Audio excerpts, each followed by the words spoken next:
कोई दरिया नहीं है।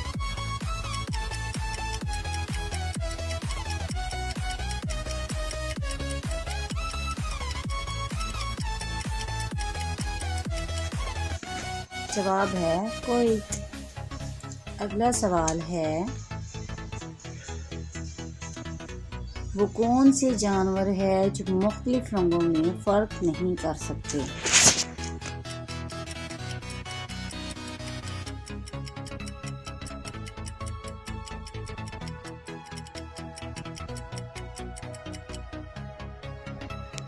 जवाब है कीट और बंदर। अगला सवाल है, दुनिया में हशरात की कितनी अक़साम है?